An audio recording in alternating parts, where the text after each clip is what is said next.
कर्ज लिया, किस्तें लेट हुई और फिर शुरू हो गया फोन कॉल्स, धमकियों और मानसिक दबाव का सिलसिला। देश के लाखों लोन ग्राहकों की यही शिकायत अब तक आम थी, लेकिन अब तस्वीरें बदलने वाली हैं, क्योंकि रिजर्व बैंक ऑफ इंडिया यानी कि आरबीआई ने साफ संदेश दे दिया है। रिकवरी के नाम पर बदसलूकी और डराने धमकाने का दौर अब खत्म होने वाला है।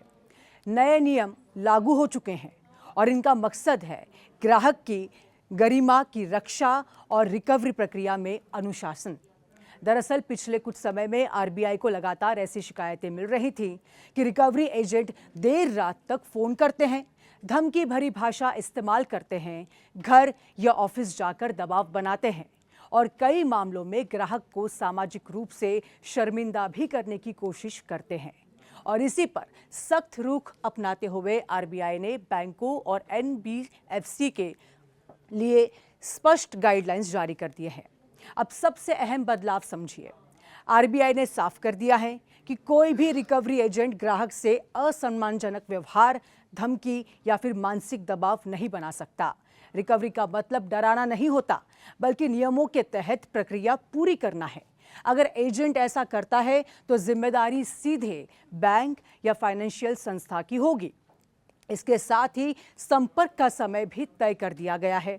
अब रिकवरी एजेंट किसी भी समय मनमर्जी से कॉल नहीं कर सकते। तय समय के बाहर लगातार फोन करना, बार बार परेशान करना या फिर मानसिक दबाव बनाना नियमों का उल्लंघन माना जाएगा। यानी अब देर रात या फिर सुबह सुबह फोन कॉल्स का सिलसिला बंद होने वाला है। एक और बड़ा बदलाव होने वाला है, वो भी समझ लेते हैं। नेम एंड शेम पूरी तरह से बैन। किसी ग्राहक की लोन जानकारी उसके रिश्तेदारों, पड़ोसियों या फिर सोशल मीडिया पर शेयर करना गैर कानूनी होगा। अब वसूली के नाम पर सार्वजनिक रूप से अपमानित करने की पूरी रणनीति खत्म होने वाली है। आरबीआई ने यह भी कहा है कि हर रिकवरी प्रक्रिया की निगरानी बैंक को करनी होगी।